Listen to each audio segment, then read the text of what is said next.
I'm Elena, 30 years old, and on the night of my brother's $800,000 wedding, my mother stood in front of 500 guests and announced I was no longer part of the family.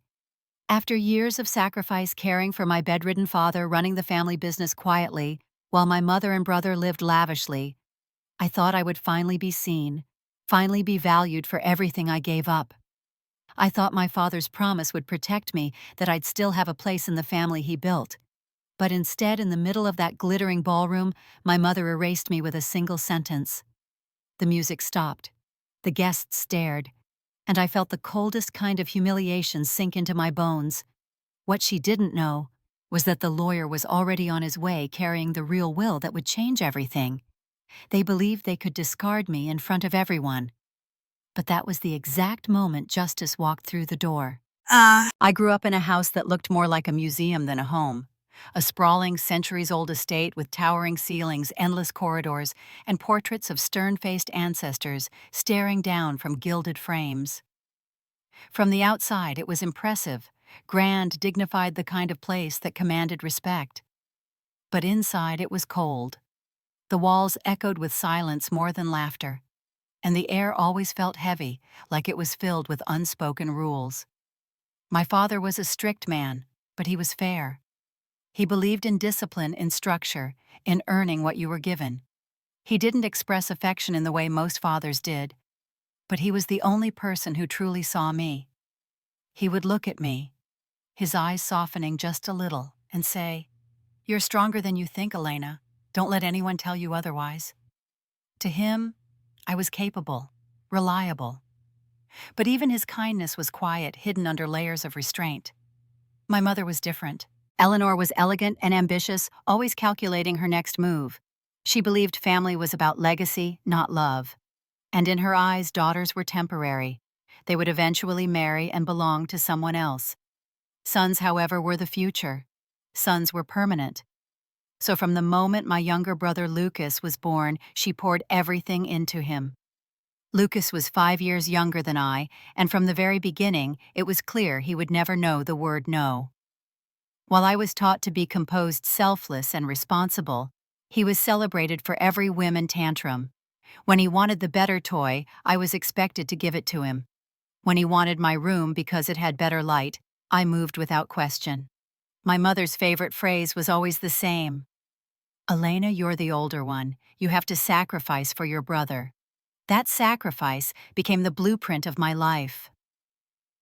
Lucas was enrolled in the best private schools, given every opportunity money could buy. When he turned 18, my mother handed him the keys to a brand new luxury car without hesitation. For his 18th birthday, they threw a lavish party that cost more than some people's homes. For mine, a modest dinner at home and a reminder from my mother to set a good example for your brother. I meanwhile stayed in the background. While Lucas traveled to Europe for summer programs and studied abroad in luxury, I remained at home to help manage the family affairs. My father trusted me with the numbers, with the operations of the family business. But there was no paycheck, no recognition. I was told, "It's all for the good of the family." As the years passed, the disparity only grew more obvious. Lucas became charming, but spoiled a young man who believed the world owed him everything. He hosted extravagant parties, wasted money without a second thought, and was constantly surrounded by people who flattered him. My mother never saw fault in him. To her, he was our future, the rightful heir to everything. I remember the day my father fell ill.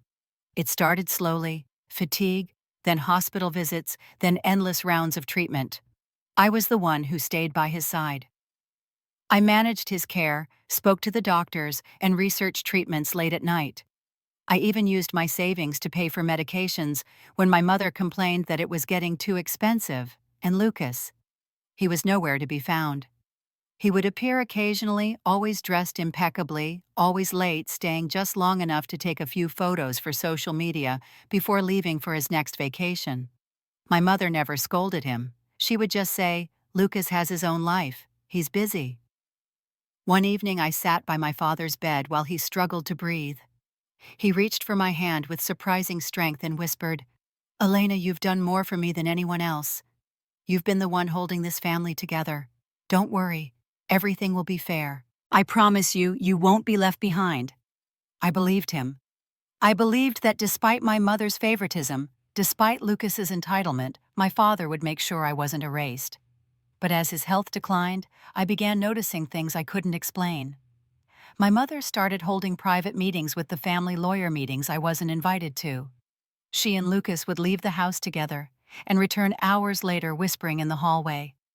When I asked, my mother would smile and say, "Just some family business. Nothing you need to worry about." Then one afternoon, I was walking past the sitting room and heard her voice low but sharp. "Don't worry," she said, her tone almost soothing. "She won't get anything. I've already made sure of it." Lucas laughed, a cruel, satisfied sound. "Good. She's been the help for so long she should be used to having nothing." I froze. My heart pounded so loudly I thought they would hear it. I didn't dare move closer, afraid the floorboards would creak and give me away. I just stood there numb, realizing that whatever they were planning, it was bigger than I'd imagined. After that, I started seeing the signs everywhere. The staff avoided meeting my eyes as if they knew something, but couldn't say it. Important documents from the office disappeared from my desk. My mother locked her study, which she had never done before. I felt the walls closing in. Despite the growing dread, I kept holding on to my father's promise. I told myself that even if they were scheming, the truth would come out in the will. My father wouldn't have allowed them to take everything. But deep down I knew. I could feel the ground shifting under me, even if I couldn't see the full picture yet. The closer it got to my brother's wedding, the clearer it became that they were preparing for something. My mother poured all her energy into planning a celebration that cost nearly $1 million, sparing no expense to show off our family's wealth. Lucas basked in the attention, flaunting every detail of the event. And me, I was treated like an outsider in my own home. They barely spoke to me. The wedding invitation arrived like a formality, an afterthought.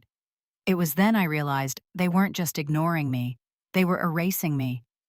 And yet I stayed silent. I watched. I waited. Because something told me that the truth, no matter how carefully they buried it, had a way of coming back. What I didn't know then was just how public their betrayal would become, and how spectacularly it would unravel. I had always been their reliable one. While Lucas was being pampered and groomed as the future of the family, I quietly built the skills no one else wanted to learn. I studied business management in college, not because it was my dream, but because my father said it would help the company. My mother never praised me for it. She treated it as my duty. Lucas, on the other hand, was allowed to choose anything he wanted. He drifted from art classes in Paris to a photography program in Milan, burning through money like it was endless. When I graduated, I didn't take the time to explore the world or find my passion. I went straight to the family company. I worked tirelessly behind the scenes, reorganizing finances, smoothing over conflicts with suppliers, managing the staff my brother never bothered to remember. My father trusted me with everything that truly mattered, because he knew Lucas couldn't handle it. There were moments when the company was on the brink of disaster. A failed investment almost wiped out one of our major accounts. A supplier scandal threatened our reputation. Lucas was nowhere to be found, of course. He was busy hosting parties on yachts in Monaco, while I stayed up night after night poring over spreadsheets, calling contacts, negotiating quiet deals to save us from collapse. I fixed it. Every time I fixed it. But to my mother, it wasn't an accomplishment. It was just what a good daughter does. I remember once, after averting a huge financial crisis that would have cost millions, I came home exhausted, hoping just for a second for a word of acknowledgement. Instead, she was sitting in the living room with Lucas showing him swatches for his new custom suit. She didn't even look up. "Dinner's in the kitchen," she said flatly. "And Elena, make sure the office files are organized for Lucas's meeting tomorrow. He wants to see what's happening at the company." Lucas's meeting. That was the joke. He would show up for 15 minutes, charm the board members with empty words, then leave before any real work was done. He liked to call himself the future CEO, but didn't know a single thing about how the business ran. This was my life. Always cleaning up the mess, always being the quiet backbone, never the face. And then, when my father fell ill, my responsibilities doubled. He needed someone to manage the company, while also making sure his care was handled properly. My mother didn't want the burden. Lucas couldn't be bothered. So I stepped in. I was there for every doctor's appointment, every long night at the hospital. I coordinated the medical team, hired private nurses, and made sure he had the best treatments available. When my mother complained that it was all too expensive and questioned whether it was even worth it, I used my savings. It hurt more than I can describe to see the man who had been strong all my life reduced to weakness. But even in his worst moments, his eyes still carried that same quiet strength. Meanwhile, Lucas vanished. He stopped coming home altogether. He was too busy planning his engagement party, too busy attending art exhibits and high-end galas with his fiancée. He didn't call. He didn't visit. And my mother, she was consumed with wedding plans. Every day she was on the phone with florists, designers, and planners, creating what she called the most spectacular wedding of the decade. She didn't sit by my father's bedside. She didn't hold his hand. She didn't cry. I did. I remember one particular night. My father was awake, lucid for once, his breathing shallow but steady. He asked me to sit closer. His hand, weak, trembling, reached for mine. "Elena," he whispered, his voice soft but sure. "You've given everything for this family. I see it. I know it. You're the only one who stood by me." "Don't talk like that, Dad," I murmured, fighting back tears. "No, listen," he said, his tone firmer despite the strain.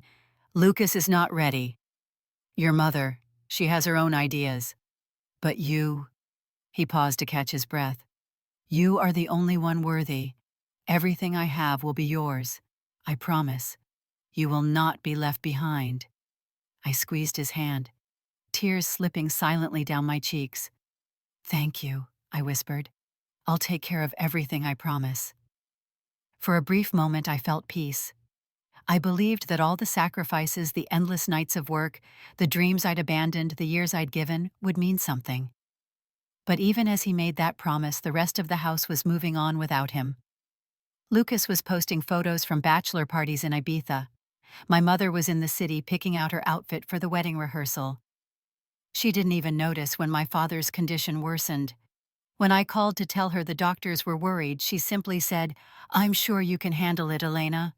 I'm very busy right now." In those final days, I felt like I was living in two worlds.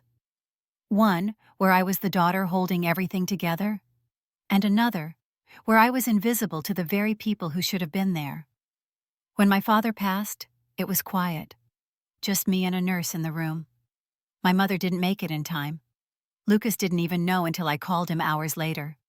I organized the funeral. I handled the guests, the arrangements, and the paperwork. My mother complained about the flowers not being elegant enough. Lucas made a dramatic appearance at the service, acting like the grieving son for the cameras before slipping away with his fiancée to attend a private dinner. I told myself it was almost over, that soon the will would be read and everything would be made right. But something deep inside me was unsettled. I noticed my mother making more frequent trips into the city with Lucas. I overheard their whispers, just fragments of sentences like, "Don't worry, it's already arranged and she won't get anything." I wanted to believe they were wrong, that they couldn't undo my father's wishes, that his promise would hold. So I waited. I threw myself into my work, into keeping the company running smoothly, even as the wedding plans grew more outrageous by the day. Lucas bragged about the venue, a historic estate booked for $500,000. He talked about imported flowers, a 10-course meal, a live orchestra. My mother glowed with pride every time he opened his mouth. And me, I received a formal invitation in the mail, with a note scrawled by my mother. "It would be nice if you could come." That was all I was to them, an afterthought. Still, I held on to my father's words. "Everything I have will be yours." I wanted to believe that my years of sacrifice would finally be recognized, that in the end, I wouldn't be erased. But as the wedding day drew closer, I couldn't shake the feeling that something was coming. Something I couldn't yet see. I didn't know then that the day meant to humiliate me would become the very day everything changed. After the funeral, the house felt eerily calm. Too calm. I expected grief to hang in the air like a heavy fog, But instead, there was an almost unsettling lightness in my mother and Lucas's demeanor. They didn't seem weighed down by loss. If anything, they seemed relieved. My mother wore black for the first week, but her eyes were dry, her posture poised, her mind already elsewhere. Lucas made only a token appearance at the funeral, then disappeared again with his fiancée for an engagement retreat in the Maldives. I stayed in the mansion sorting through my father's belongings, coordinating with the staff, quietly mourning. Meanwhile, my mother spent her afternoons in the city. When she returned, she would go straight to her study with locked folders in her arms and Lucas at her side. What unsettled me most was how the reading of the will kept getting delayed. It was supposed to happen within 2 weeks, but when I called the family lawyer, his tone was unusually evasive. "Elena," he said, "there are some procedural matters that need clarification. Your mother has requested a slight postponement." A week later, I called again. Still reviewing documents, he muttered, "Your mother's handling it." That's when the unease turned into suspicion. My father had been meticulous, almost obsessive about planning. He would never have left loose ends. Then came the first real warning. I was walking past the West Corridor one late afternoon when I heard voices coming from my mother's study. Her door was slightly ajar. I froze when I heard her say, her voice smooth but firm, "Yen tum konse ka tut ka. Na se chang yunduxi." Even though it was in Vietnamese, I didn't need a translation. "Don't worry, you'll get everything. She won't get a single thing." Lucas's low chuckle followed. "Good. She's been playing housemaid for so long. She should already know her place." My blood ran cold. I stepped back into the shadow of the hallway, careful not to make a sound. For a moment, I just stood there staring at the closed door, realizing that everything I'd feared might actually be true. The next day, one of the house staff, an older woman who'd worked for my father for decades, found me in the kitchen. She glanced around nervously before leaning closer. "Miss Elena," she whispered, "be careful. There are things happening you don't know about, things you might not like." Before I could press her for more, she straightened up quickly and walked away, leaving me with nothing but the echo of her warning. I tried to confront my mother later that evening. We were in the solarium, the golden light of sunset spilling across the glass. "When is the will reading?" I asked. My voice was calm but firm. She didn't even look up from her tea. "It's being handled. Don't worry yourself. I spoke with the lawyer. He said you've been requesting delays." She set her cup down slowly, then turned her gaze toward me with that thin, sharp smile I'd grown to hate. "Kondungdangi," she said softly. "My tudo hup fap. Everything is exactly as it should be." I opened my mouth to press further, but the look she gave me was final, a quiet warning to stay silent. That night, I received a message from Lucas. It was short. "Cruel. You were never important in this family. Don't expect anything. Don't embarrass yourself." I stared at the words, my hands trembling. For a brief moment, I felt like the ground beneath me was crumbling. But then I remembered my father's voice in those final days. "You are the only one worthy. Everything I have will be yours." That promise was the only thing keeping me from falling apart completely. So I waited. I told myself there had to be a logical explanation. Maybe they were panicking about the transition. Maybe the lawyer truly was disorganized. Maybe I was imagining the worst. But deep down, the dread was growing heavier each day. The wedding preparations escalated around me like a parade I wasn't invited to join. Invitations went out to the city's elite. The caterers delivered tasting menus for my mother and Lucas to sample.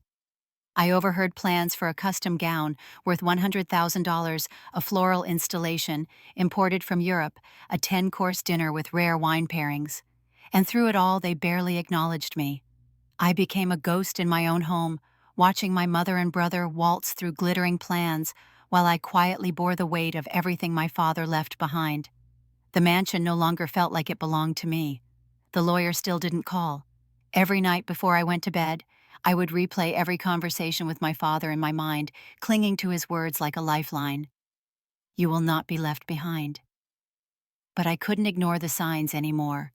The way the staff avoided eye contact, the way the lawyer's tone grew colder each time I called, the way my mother smiled at me now like a predator who had already won. Something was coming. I could feel it tightening around me, a noose I couldn't see, but knew was there. And then the wedding invitation arrived.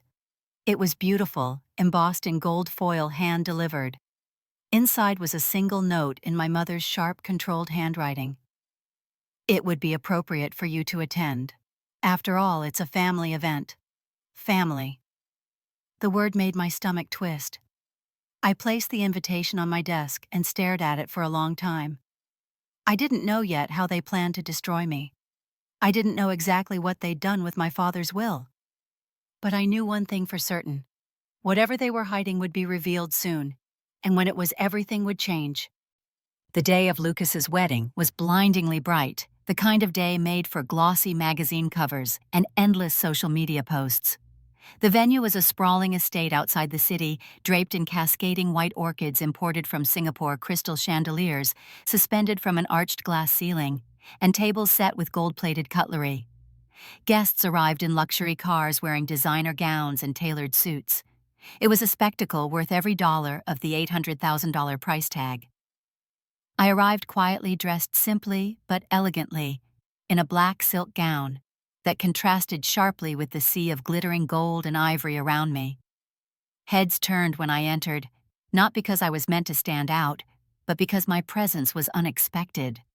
My mother's eyes flickered when she saw me, a split second of surprise before her expression shifted into a tight, polite smile.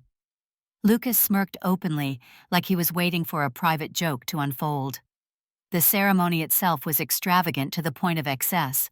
A live orchestra played softly as Lucas and his bride-to-be walked down an aisle lined with towering floral arrangements. Photographers flitted about, capturing every detail.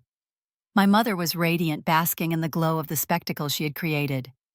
I stayed silent, sitting at a table near the back, watching it all unfold. My heart was pounding in my chest, an unease I couldn't shake, growing heavier by the minute. I didn't know exactly what they had planned, but I could feel it coming like a storm creeping over the horizon. When the vows ended and the reception began, the lights dimmed to a soft golden glow. Guests raised their glasses as my mother took the stage. She looked flawless in her silver gown, her posture straight, her voice calm and commanding. She started with pleasantries, thanking the guests for joining this historic celebration for our family. And then, with a slight smile, she said the words that cut through me like ice. "Before we continue this evening, there's something I'd like to clarify." She paused, letting the anticipation build. "As of today, Elena is no longer part of this family." The room went silent. 500 guests turned their heads toward me. I felt every pair of eyes on me, some wide with shock, some narrowing with judgment, some gleaming with the morbid thrill of scandal. My throat tightened, but I didn't move. I just stared at my mother, unable to process the cruelty of what she'd just done. She continued, her tone syrupy but sharp. "Elena has chosen a different path for herself. She made the decision to step away from her responsibilities, and therefore she has no claim to the Whitmore family estate or its future." A few whispers rippled through the crowd. Someone gasped. I could hear snippets. Did she just say no claim, and what does she mean? Step away? My mother glanced toward Lucas and smiled. "Lucas, as you all know, is the rightful heir to our family's legacy. He will continue the work our family has built for generations." Lucas stepped forward, wrapping an arm around his bride. He grinned at me like a cat cornering its prey. It was in that moment I understood. They had erased me completely. I felt my pulse thundering in my ears as my mother waved to a man in a suit. He stepped forward holding a folder. "This," she said, "is the formal documentation." He opened the folder and displayed papers on a large projection screen for the guests to see. I recognized the company seal. I recognized my name on the page. It was a legal statement, a renunciation. It said I had voluntarily given up my claim to the inheritance, the properties the company shares, the entire $10 million estate. Except I had never signed anything like that. The signature on the document looked like mine at first glance, but I knew instantly it wasn't. The loops in the letters were off. The angle of the strokes was wrong. They had forged it. The air in the room grew thick. Some guests shifted uncomfortably. Others stared at me with thinly veiled curiosity, as if waiting to see me explode. I stood up slowly, my chair scraping lightly against the polished floor. My voice, when it came, was quiet but sharp enough to cut through the tension. "What is this?" I said, looking directly at my mother. She didn't flinch. "Proof," she replied simply. "Proof that you willingly stepped away. Your father was unwell at the end, confused. He didn't know what he was doing.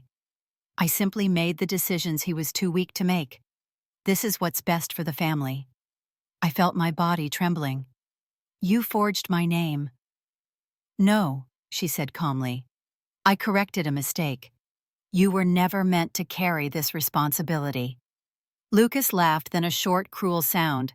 "Come on, Elena. Don't act so surprised. You were born to serve this family, not to lead it. Now that your job is done, you're free. Go build your little life somewhere else." My eyes snapped to him. "Dad wanted me to have the company. He told me Dad isn't here." Lucas interrupted, smirking. "And even if he were, you know Mom always had the final word." My mother added the final blow. "Con gai roi kung dile chung." Girls leave, sons stay. The money belongs where it should with Lucas. That's how it's always been, and that's how it will remain. I couldn't breathe. It was as if the walls of the ballroom were closing in, trapping me in this humiliating moment. My vision blurred at the edges. I heard whispers spreading like wildfire among the guests. I could see Lucas's fiancée stepping back uneasily, sensing the tension, but not understanding it fully. For a brief second, I felt like I was going to collapse right there in front of them. The betrayal, the humiliation, the sheer audacity of it all pressed down on me like a weight I couldn't lift. But something inside me shifted. The numbness that had been creeping in all night crystallized into something cold. I straightened my back. My face went still unreadable. I let the silence hang in the air for a moment longer than was comfortable. And then I spoke, my voice calm even. "I see." I turned to the guests who were staring at me like they were watching a play they didn't quite understand. Then I looked back at my mother and Lucas one last time. "You've made your choice," I said softly. I didn't yell. I didn't cry. I simply picked up my clutch, walked through the sea of murmuring guests, and left the ballroom. They thought they had won. They thought they had humiliated me, erased me, made me nothing. But as I stepped into the cool night air outside the venue, I felt something ignite quietly inside me. This wasn't the end. This was the moment I decided they would regret everything. ChatGPT and I didn't cry that night. I went home after leaving the ballroom, shut the door to my small apartment, and sat in silence. The humiliation still burned hot in my chest, but beneath it, something colder had settled. It wasn't despair. It wasn't even sadness. It was resolve. The next morning, I called the only person I trusted, Maya. She wasn't just my closest friend. She was a sharp, unyielding lawyer who had built her reputation on uncovering corporate fraud and family disputes. When I told her I needed her help, her tone shifted immediately. "Tell me everything," she said. We met in a quiet cafe away from the city center. I brought the invitation, the memories of what had been said, and the weight of my father's final words. I told her about the will that had never been read, about the mysterious delays, about the forged document they had displayed at the wedding. Maya listened without interrupting, her eyes focused, her mind already turning. When I finished, she leaned forward, her voice calm but sharp. "They forged your signature, and they probably tampered with your father's will when he was too weak to fight back. This isn't just betrayal, it's fraud." My heart tightened, but I nodded. "I want to prove it." "Then we start quietly," she said. "No one can know we're looking." Not yet. And so we began. Maya filed discreet requests for access to the original legal documents. She traced the timeline of when the amended will had been filed and who had witnessed it. Meanwhile, I started going through my father's belongings that had been packed away. I searched for anything he might have left, letters, notes, anything that hinted at his true intentions. Within weeks, the pieces started to come together. Maya uncovered the original draft of my father's will safely stored in a firm's archives, showing clearly that I was listed as the primary beneficiary. The amendment that gave everything to Lucas. It had been filed only 3 weeks before my father's death, at a time when he was barely conscious most days. She dug deeper. The handwriting on the amendment didn't match my father's usual signature. It was shaky, forced, likely signed under duress or outright forged. The supposed renunciation I had signed was an even sloppier forgery. A handwriting expert confirmed what we already knew: it wasn't mine. And there was more. Bank records revealed large, quiet transfers from my father's private accounts to new trusts under Lucas's name, starting months before my father even passed. Those transfers were signed off not by my father, but by a power of attorney document that my mother had pushed through when he was already bedridden. It wasn't just a moment of opportunism, it was a plan. My mother and Lucas had been plotting for years, waiting for my father's illness to become their excuse. They had carefully prepared to strip me of everything the moment he was too weak to fight back. When Maya laid it all out in front of me, I felt both sick and strangely calm. "All these years," I whispered. "It was never about family, it was always about control." Maya looked at me. "So what do you want to do? We can go to court quietly. We'll win. But I can tell you, don't just want the money back." I met her eyes and let the silence stretch for a beat. "No," I said finally. "This isn't just about money. They humiliated me in public. They made sure every person in that room saw me as nothing. I'm not going to let them bury the truth in some courtroom where no one sees it." Her lips curved into a knowing smile. "So you want this to be public?" "Yes," I said firmly. "And I want it to happen on their terms, on their stage, just like they did to me." That was the day I decided to cut ties completely. I called my mother once. She answered with that same calm, superior tone.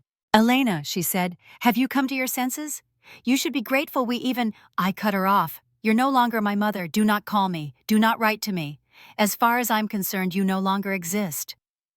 There was silence on the other end, then a cold laugh. "You can't fight us. You have nothing." I hung up. From that day forward, I stopped thinking of them as family. They were simply my enemies. Meanwhile, Lucas continued to flaunt his new life. He posted endless photos of wedding rehearsals, designer suits, and luxury honeymoon destinations. He bragged to the press about the legacy he was inheriting, giving interviews about how he would modernize the company and honor our father's vision. I watched it all from the sidelines, quiet but not idle. Maya and I worked in the shadows. We gathered every piece of evidence: the forged documents, the bank transfers, the handwriting analysis, and witness statements from staff who had seen my mother manipulate my father's legal affairs. We compiled it all into a single, airtight case.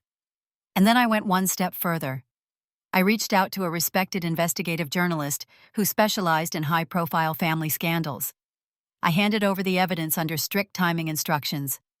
The story would be ready, waiting to go live when I gave the signal. But I wanted more than headlines. I wanted them to feel the same humiliation they had inflicted on me. So I chose the stage they had chosen for themselves: the wedding.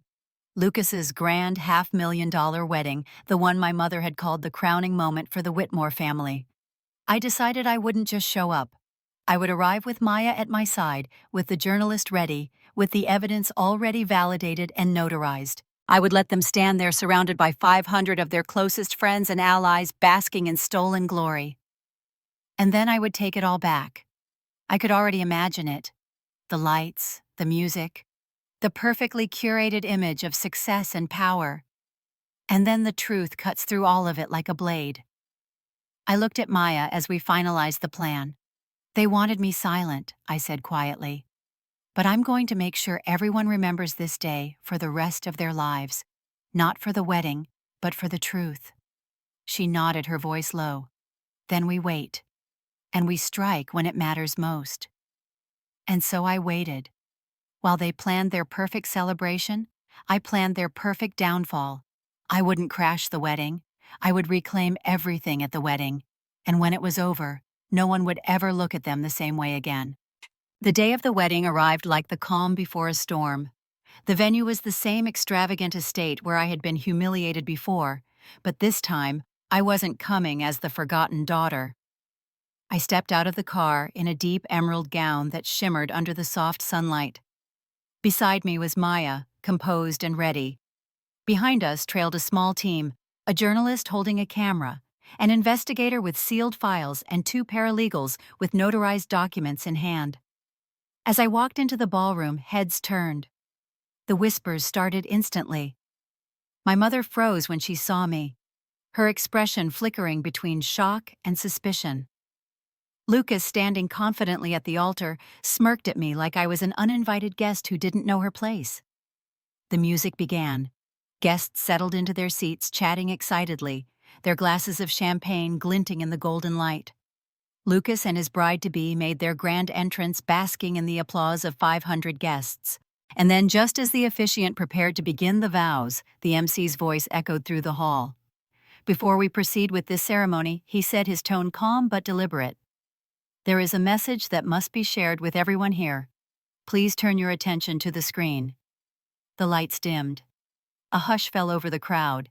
The massive screen at the front of the room flickered to life. It began with a clear close-up shot of my father's original will. The audience could see every detail, the date, the official seal, and most importantly, my name as the primary beneficiary. The narration began calm and precise. This is the authentic last will of Mr. Whitmore, signed and notarized months before his passing. It names his daughter, Elena Whitmore, as the rightful heir to his entire estate, including all properties, company shares, and financial assets totaling $10 million. Gasps rippled through the crowd.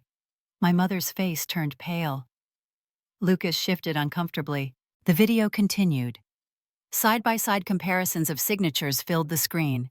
The strong, steady signature of my father on the original will versus the shaky, forged scrawl on the so-called amendment that transferred everything to Lucas. Then came the forged renunciation of my inheritance, with a handwriting expert explaining the obvious inconsistencies. Both of these documents were submitted fraudulently, the narration continued. They do not reflect the true wishes of the late Mr. Whitmore. Then the final blow, a recorded testimony from the family's own lawyer, the man who had been part of their plan but had chosen to come clean. His voice was shaky but clear. I was pressured by Eleanor Whitmore and her son Lucas to alter the will. I regret my involvement. I can no longer keep this secret. The true heir is Elena Whitmore. She was meant to have everything. The room erupted in chaos. Guests gasped loudly, some whispering frantically to each other. Lucas's fiancée turned to him, her face pale with horror. "Is this true?" she demanded.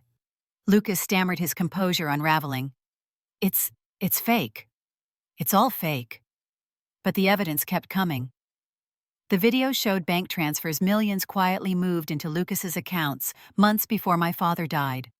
Emails between my mother and Lucas discussing how to handle me. Every detail meticulously laid bare for the entire room to see. By the time the screen went black, the silence was deafening. Then Lucas's bride took a step back, shaking her head in disgust. She ripped off her veil, tears welling in her eyes. "I can't marry you," she whispered. "You lied to everyone. You're a fraud." She turned and fled the ballroom, her mother chasing after her. Guests began to murmur, some grabbing their phones to call their drivers, others snapping discreet photos of the unfolding disaster.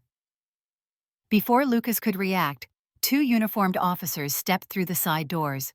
"Lucas Whitmore," one of them said, "you are under investigation for inheritance fraud and financial misconduct. You need to come with us." "What?" "No." "This is a mistake," Lucas shouted, but his voice cracked. He turned to my mother. "Mom, do something." But my mother was frozen. Her perfect posture collapsed. Her hands trembled as the officers turned to her. "Mrs. Whitmore, you are also under investigation for conspiracy to commit fraud.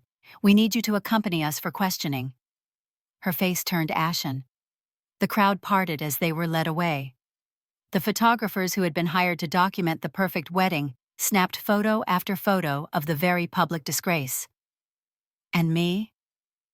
I stood silently in the center of the room, watching it all. I didn't smile. I didn't gloat. I just let the truth speak louder than anything I could have said. By the next morning, the scandal was everywhere. Headlines screamed high society wedding exposed as fraud bride flees heir arrested. Social media buzzed with videos from the ceremony. The Whitmore name, once a symbol of prestige, was now synonymous with deceit. Within weeks, the court validated the original will. My father's true intentions were honored. The company, the properties, the $10 million, they were all rightfully restored to me. Lucas was charged with fraud and embezzlement. My mother faced her own legal battles along with the complete collapse of her reputation. I didn't move back into the mansion. I didn't want it. Instead, I sold the estate and used part of the money to rebuild the company properly, creating a charitable foundation in my father's name, a foundation that actually helped people, not just served as a vanity project. I bought a modest but beautiful home by the coast, a place filled with warmth and quiet. For the first time in my life, I chose a space that was entirely mine. A few family members, distant cousins, who had remained neutral, reached out to tell me they admired my strength. And Maya, my unwavering friend, stood by me through it all. I learned that family isn't always the people you're born to. Sometimes it's the people who stand with you when everyone else turns away. I never forgave my mother or Lucas. Forgiveness wasn't necessary. I simply let them fade into the past where they belonged.